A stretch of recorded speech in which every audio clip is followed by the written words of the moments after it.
أعوذ بالله من الشيطان الرجيم إن الذين يغضون أصواتهم عند رسول الله أولئك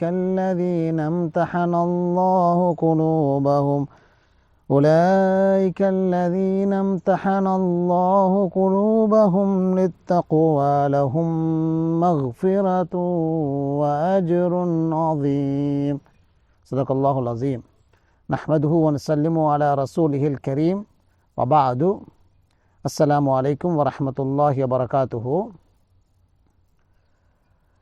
இன்றைய அமர்விலே சூரத்துல் ஹுஜராத்துடைய 3வது வசனத்தை நாங்கள் பார்க்க இருக்கிறோம். அல்லாஹு தாலா இந்த சூராவின் 3வது ஆயாவிலே இன்னல்லதீன யகுத்தூன அஸ்வாத்தஹும் இந்த ரசூலில்லாஹ், நிச்சயமாக தங்களது சப்தங்களை அல்லாஹ்வுடைய தூதரிடத்தில் தாழ்த்திக் கொள்கின்றவர்களை அல்லாஹு தாலா சோதித்தான். உலாயிகல்லதீன இம்தஹனல்லாஹு குலூபஹும் லித்தக்வா, அத்தகையவர்களது உள்ளங்களை தக்குவாவுக்காக சோதித்தான் என்று அல்லாஹு தாலா இங்கே சொல்லுகிறான். அப்படியானவர்களுக்கு லஹும் மக்ஃபிரத்து வ அஜ்ருன் அதீம், மன்னிப்பும் இருக்கிறது, மிகப்பெரிய கூலியும் இருக்கிறது என்று தொடர்ந்தும் சொல்லுகிறான். இந்த ஆயத் சூரத்துல் ஹுஜராத்துடைய 3வது ஆயத்தாக இடம்பெற்றிருக்கிறது. அன்புக்குரிய சகோதர சகோதரிகளே, கடந்த அமர்விலே நாங்கள் இந்த சூறாவில் 2வது ஆயத்திலே அமைந்திருக்கின்ற அந்த ஆயத்தை பார்த்தோம். அதாவது யா அய்யுஹல்லதீன ஆமனு லா தர்ஃபஉ அஸ்வாத்தகும், விசுவாசிகளே நீங்கள் உங்களது சப்தங்களை உயர்த்தாதீர்கள் என்று அல்லாஹு தஆலா 2வது ஆயத்திலே சொல்லி காட்டினான். அதனைத் தொடர்ந்து 3வது வசனத்திலே அப்படி அல்லாஹ்வுடைய தூதரிடத்திலே சப்தங்களை குறைத்து கொள்கின்றவர்கள், தாழ்த்தி கொள்கின்றவர்களுக்கு இருக்கின்ற வெகுமதிகளை பற்றி அல்லாஹு தஆலா சொல்லி காட்டினான். எனவே 2வது ஆயத்துக்கும் 3வது ஆயத்துக்கும் இடையிலே இப்படி ஒரு தொடர்பு இருப்பதை நாங்கள் பார்க்கிறோம். அல்லாஹு தஆலாவுடைய ஓர்டராக அப்படி நீங்கள் உங்களுடைய சப்தங்களை உயர்த்தாதீர்கள் என்று 2வது ஆயத்தில் சொல்லிவிட்டு 3வது ஆயத்தில் அப்படி அல்லாஹு தஆலா சொன்ன செய்தியை காது தாழ்த்தி கேட்டுவிட்டு அதற்கு அடிபணிந்து அவர்கள் தங்களது வாழ்க்கையை ஒழுங்கை மாற்றிக்கொள்கிறார்கள். சஹாபாக்கள் தங்களை கட்டுப்படுத்திக் கொள்கிறார்கள். அல்லாஹ்வுடைய தூதருக்கு முன்னால் கவனமாக பேசுகிறார்கள். தங்களது அந்த சப்தங்களை தாழ்த்தி பேசுகிறார்கள். அப்படி பேசுகின்ற அளவுக்கு அவர்கள் மாற்றம் உறுகிறார்கள் என்று அல்லாஹு தஆலா சூரத்துல் ஹுஜராத்திலே 3வது ஆயத்திலே சொல்லி காட்டுகிறார். இந்த ஆயத்தை தான் நாங்கள் தற்போது பார்த்து கொண்டிருக்கிறோம். அன்புக்குரிய சகோதர சகோதரிகளை, இந்த ஆயத்திலே மிக துல்லியமான ஒரு நுணுக்கமான ஒரு பிரயோகம் கையாளப்பட்டிருக்கிறது. இன்னல்லதீன யகுத்தூன அஸ்வாத்தஹும், அரபு மொழியிலே கத்த என்று சொன்னால் தாழ்த்தினான். இந்த சொற்பிரயோகத்தை பொதுவாக பார்வையை தாழ்த்துவதற்குத்தான் குர்ஆன் கையாளுகிறது. சூரத்து நூறிலே 30வது ஆயத்தில் அல்லாஹு தஆலா இதே சொற்பிரயோகத்தை இப்படி கையாண்டிருக்கிறான். குல் லில் முஃமினீன யகுத்தூ மின் அப்சாரிஹிம், நபியே நீங்கள் மூமின்களுக்கு கூறுவீர்களாக யகுத்தூ மின் அப்சாரிஹிம், அவர்கள் தங்களது பார்வைகளை தாழ்த்தி கொள்ளட்டும் என்று அவர்களுக்கு நீங்கள் சொல்லுங்கள்.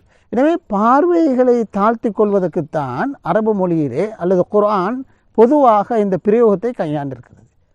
அப்படி இருக்கையில் ஏன் அல்லாஹு தஆலா இங்கே சப்தத்தை குறைப்பதற்கு தாழ்த்துவதற்கு இந்த கத்த என்ற சொற்பிரயோகத்தை கையாண்டான் என்பது பற்றி ஆராய்கின்ற பொழுது இமாம் தாஹிர் இப்னு ஆஷூர் அவர்கள் ஒரு அருமையான ஒரு விளக்கத்தை முன்வைக்கிறார்கள். அதாவது பார்வையை பொறுத்தவரையில் மிகவும் அடக்கமாக வைத்து கொள்ள வேண்டும். ஆணாக இருந்தாலும் பெண்ணாக இருந்தாலும் ஒழுக்கமான முறையில், மரியாதையான முறையில் தங்களது பார்வைகளை கையாள வேண்டும். பணியை பார்த்த வகையில் செல்ல வேண்டும் என்பது அல்ல, பார்வைகளை பார்க்க வேண்டிய விஷயத்துக்காக பயன்படுத்த வேண்டும். எதனை பார்க்க வேண்டும், எதனை பார்க்கக்கூடாது என்பதற்காக அப்படியாக பார்வையை கையாளுகின்றவர்களுக்குத்தான் குர்ஆன் கத்த என்ற சொற்பிரயோகத்தை கையாண்டிருக்கிறான்.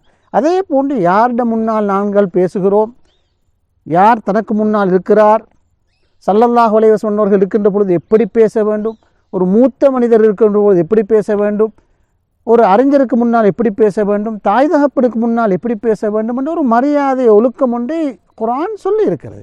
அந்த வகையில் எங்கே இருப்பவர் ரசூலுல்லாஹி ஸல்லல்லாஹு அலைஹி வஸல்லம் அவர்கள் மிக மரியாதையான ரஹ்மத்தல்லில் ஆலமீன் என்று பாராட்டப்படுகின்ற ஒரு சர்வதேச தலைவராக, ஒரு மிகப்பெரிய தூதராக இருக்கின்ற அவர்களுக்கு முன்னால் பேசுகின்ற பொழுது மிகவும் கவனமான வார்த்தை பிரயோகங்களை பிரயோகிக்க வேண்டும். அதே போன்று சத்தத்தை மிகவும் குறைத்து பேச வேண்டும்.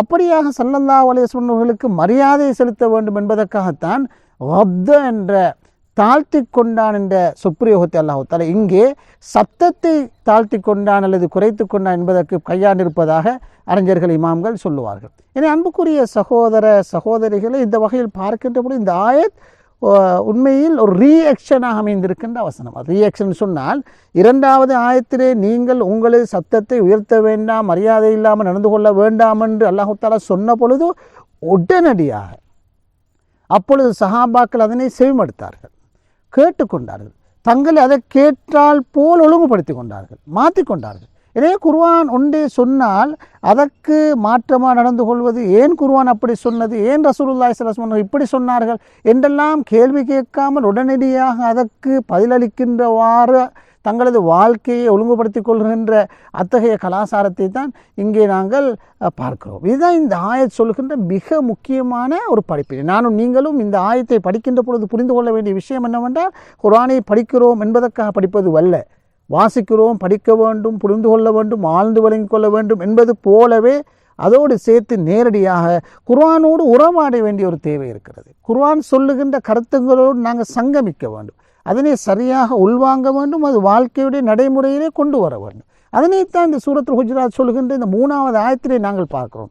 அப்படி அந்த மனிதர்கள் தங்களது பேசுகின்ற ஒழுங்கை மாற்றிக்கொண்டார்கள் என்று அல்லாஹ் தஆலா இங்கே பாராட்டி பேசுவதை நாங்கள் பார்க்கிறோம். அது மாத்திரமல்ல, அந்த ஆயத்தில் அல்லாஹ் தஆலா தொடர்ந்து இன்னல்லதீன யகுத்தூன அஸ்வாத்தஹும் இந்த ரசூலில்லாஹி, தங்களது சத்தங்களை அல்லாஹ்வுடைய தூதருக்கு முன்னால் தாழ்த்தி கொண்டவர்கள் சொல்லிவிட்டு உலாயிகல்லதீன இம்தஹனல்லாஹு குலூபஹும் லித்தக்வா, அவர்களது உள்ளங்களை தக்குவாவுக்காக இப்படி அல்லாஹு தஆலா சோதித்தான் என்று தொடர்ந்தும் 3வது ஆயத்தில் அல்லாஹு தஆலா சொல்லி காட்டுகிறார். இங்கே நாங்கள் அவதானிக்க வேண்டிய விஷயம் என்னவென்றால், சத்தத்தை தாழ்த்தி கொள்வதற்கும் அதே போன்று அல்லாஹு தஆலா தக்குவா இருக்கிறதா இல்லையா என்பதனை சோதித்தான் என்று சொல்வதற்கும் இடையிலே என்ன தொடர்பு இருக்கிறது என்பது பற்றி கண்டிப்பாக நாங்கள் சிந்திக்க வேண்டிய ஒரு தேவைப்பாடு இருக்கிறது.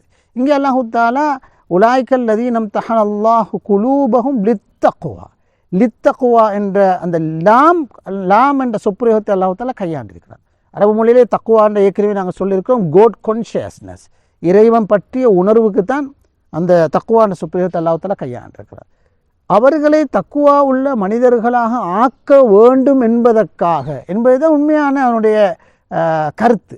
லித்தக்வா, அதாவது அத்தகைய மனிதர்களை, ஸல்லல்லாஹு அலைஹி வஸல்லம் அவர்களோடு இருந்த அத்தகைய மனிதர்களை அல்லது முஸ்லிம் சமூகத்தை இறையச்சம் உள்ளவர்களாக மாற்ற வேண்டும் என்பதற்காக தான் அல்லாஹு தஆலா இப்படியெல்லாம் சோதித்து பார்க்கிறான் என்று சொல்லுகிறான். எனவே நாகரீகமாக பண்பாடாக நடந்து கொள்வது தக்குவாவோடு சம்பந்தப்பட்ட ஒரு விவகாரம் என்பதுதான் இந்த குர்ஆன் சொல்லுகின்ற மிக முக்கியமான செய்தி. ஏன்னா டிசிப்ளின் என்பது, மோரல் என்பது, எங்கள்கிட்ட இருக்கின்ற பண்பாடுகள், விழுமியங்கள், ஒழுக்கங்கள், ரசூலுல்லாஹி ஸல்லல்லாஹு அலைஹி வஸல்லம் இருக்கின்ற ஒழுக்கமாக இருக்கலாம், ஏனைய மனிதர்களோடு இருக்கின்ற ஒழுக்கமாக இருக்கலாம், எல்லாமே தக்குவாவோடு பாட்பட்ட விஷயங்கள். அதாவது ஒரு மனிதனுக்கு இறைவன் பற்றிய உணர்வு இருக்கிறது என்று சொன்னால் அங்கே அவனிடத்தில் நல்ல பண்பாடுகள், நாகரிகங்கள் உருவாக முடியும் என்ற கருத்தை தான் அல்லாஹ் தஆலா இந்த லாம் என்ற பிரயோகத்துக்கு கூட சொல்ல வருவதாக இமாம் ஃபஹ்ருத்தீன் ராஸி போன்ற தஃப்சீர் ஆசிரியர்கள் விளங்கப்படுத்துவார்கள். எனவே இம்தஹன என்ற சொற்பிரயோகத்தில் இன்னொரு கருத்தும் இருக்கிறது. அல்லாஹ் தஆலா இதே ஆயத்திலே உலாய்கல்லதீன இம்தஹனல்லாஹ், இம்தஹன என்று சொன்னால் சோதித்தான், இம்திஹான் என்று சொன்ன அரபு மொழியிலே எக்ஸாம், பரீட்சை, அதாவது அல்லாஹ் தஆலா சோதித்தான், அவர்களது உள்ளங்களை அல்லாஹ் தஆலா சோதித்தான். எதற்காக சோதித்தான் என்றால், உண்மையிலே அந்த உள்ளங்களில் இறையச்சம் இருக்கின்றதுவா, இறையச்சம் உள்ளவர்களாக அவர்களை மாற்ற வேண்டும் என்பதற்காக இப்படியாக பண்பாடு விஷயங்களே சோதிக்கிறான். எனவே தக்குவாவை அடைந்து கொள்வதற்கு குர்ஆன் இங்கு சொல்கின்ற மிக முக்கியமான செய்தி, இலகுவாக அடைய முடியாது, அதற்கு நீண்ட ஒரு முயற்சி தேவைப்படுகிறது.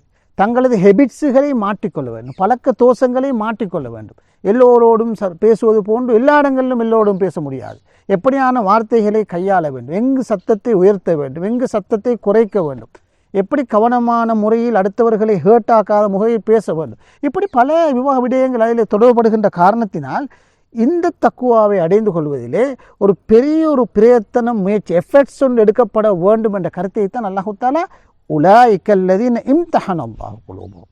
அல்லாஹ் தஆலா அவர்களது உள்ளங்களை சோதித்தான். இம்தஹன சோதித்தான். ஏன் சோதித்தான்? லித்தக்குவா, அந்த தக்குவா உள்ளவர்களாக ஆக்க வேண்டும் என்பதற்காக. இப்போ தக்குவாவை அடைந்து கொள்வதற்கு பண்பாடு மிக முக்கியமானது என்ற கருத்தை இந்த ஆயத்திலிருந்து நாங்கள் புரிந்து கொண்டோம். இப்படி ஒரு நிலையை அடைந்தால், இந்த ஆயத்தை திரும்பி ஒரு முறை பாருங்கள், அவர்கள் தங்களது பேச்சை சப்தத்தை குறைத்து கொள்கிறார்கள். ஏற்கனவே கூட நாங்கள் சொன்னோம், கடந்த அமர்வுகளில் கூட ஒரு சந்தர்ப்பத்திலே ரசூலுல்லாஹி ஸல்லல்லாஹு அலைஹி வஸல்லம் மக்பராவை நோக்கி 2 சகோதரர்கள் வருகிறார்கள். வந்து அங்கே சத்தமிட்டு கதைக்கிறார்கள். அப்பொழுது உமர் ரலியல்லாஹு அவர்கள் அதனை அவதானித்து கொண்டிருக்கிறார்கள். ஏன் நீங்கள் யார், இங்கு யாருக்கு முன்னால் நீங்கள் பேசிக்கொண்டிருக்கிறது தெரியுமா என்று கேட்கிறார்கள். அப்பொழுது அவர்கள் சொல்கிறார்கள், ஸல்லல்லாஹு அலைஹி வஸல்லம் அவர்களைத்தான் நாங்கள் ஜியாரத் செய்ய வந்திருக்கிறோம் என்று சொல்லிவிட்டு இப்படி அவர்கள் கடுமையாக பேசிக்கொண்ட துணியை அவர்கள் உமர் ரலியல்லாஹு அவர்கள் அங்கீகரிக்கவில்லை. நீங்கள் எங்கிருந்து வருகிறீர்கள் என்று திருப்பி முறைகளை கேட்ட பொழுதோ, அவர்கள் இந்த மதீனா அல்லாத வேறு பிரதேசத்தில் வருவதாக சொன்ன பொழுதோ, மதீனா வாசியாக இருந்திருந்தால் நான் கடுமையாக கண்டித்திருப்பேன் என்று சொன்னார்கள். எனவே இங்கு சொல்ல வருகின்ற விடயம் என்னவென்றால், ஸல்லல்லாஹு அலைஹி வஸல்லம் அவர்கள் அடக்கம் செய்யப்பட்டதன் பிறகு கூட அங்கு இருக்கின்ற மரியாதையை பற்றி தான் அல்லாஹ் தஆலா இங்கே சொல்லி காட்டுகிறான் என்ற கருத்தை உமர் ரலியல்லாஹு அவர்கள் உணர்த்தினார்கள். எனவே அந்த பண்பாடு ஸல்லல்லாஹு அலைஹி வஸல்லம் அவர்களுக்கு பிறகும் தொடர வேண்டும். அதே போன்று ரசூலுல்லாஹி ஸல்லல்லாஹு அலைஹி வஸல்லம் அவர்கள் இன்றைய காலத்திலே அவர்களது சுன்னாவை காது தாழ்த்தி கேட்பது, ஸல்லல்லாஹு அலைஹி வஸல்லம் அவர்களது பெயர்களை சொல்லுகின்ற பொழுது ஸலவாத்துக்களை சொல்லுவது, அவர்களது ஹதீஸை படிப்பது, அவர்கள் சொன்ன விடயங்களை ஏற்றுக்கொள்வது, பண்பாடாக நகர்த்துவது, அவர்கள் சொன்ன பண்பாடுகளை பரப்புவது, இதெல்லாம் இந்த ஆயத்தோடு பாட்பட்ட விடயங்களாக நவீன அறிஞர்கள் தப்சீராக சொல்லி காட்டுவார்கள்.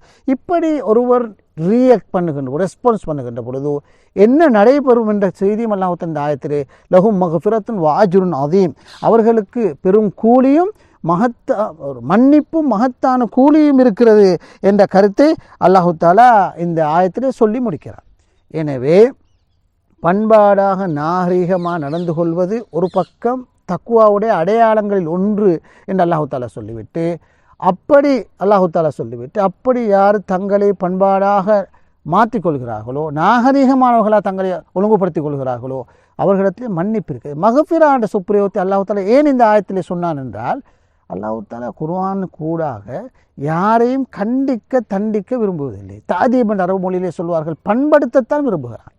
ஆட்களை ட்ரெயின் பண்ணுவது, தவறுகள் இருந்தால் அவர்களை கவனமாக சுட்டி காட்டி அவர்களை திருத்துவதற்கு முயற்சிப்பது. எனவே மகஃபிரான்னு சொல்வதற்கான காரணம், மனிதனாக இருந்தால் கண்டிப்பாக அவரிடத்தில் டிசிப்ளின்லே கோளாறுகள் வரலாம், பண்பாடுகளில் சில கோளாறுகள் வரலாம் என்றாலும் கூட அல்லாஹ் தஆலா தங்களை அவர்களாக மாற்றிக்கொண்டால் அல்லாஹ் அவர்களை மன்னிப்பான். பழைய தவறுகளை திருப்பி பேச மாட்டார். அந்த மன்னிப்புகின்ற பண்பு அல்லாஹ்விடத்தில் இருக்கிறது என்று சொல்லிவிட்டு, அவர்கள் மட்டுமல்ல தங்களை மாற்றிக்கொண்ட ஒரே காரணத்துக்காக மிகப்பெரிய கூலியும் இருக்கிறது என்று அல்லாஹ் தஆலா இந்த ஆயத்திலே சொல்லுகிறான். எனவே அன்புக்குரிய சகோதர சகோதரிகளே, இந்த விடயங்களை இவ்வளவு அற்புதமாக நுணுக்கமாக அல்லாஹ் தஆலா இங்கே வலியுறுத்தினான் என்பதை நாங்கள் புரிந்து கொள்ள முடியும். அல்லாஹ் தஆலா இந்த அடிப்படையில் நாமும் வாழ்வதற்கு கிருபை செய்வானாக. வாஹிர் தாவானா அல்ஹம்துலில்லாஹி ரப்பில் ஆலமீன். வஸ்ஸலாமு அலைக்கும் வரஹ்மத்துல்லாஹி வபரகாத்துஹு.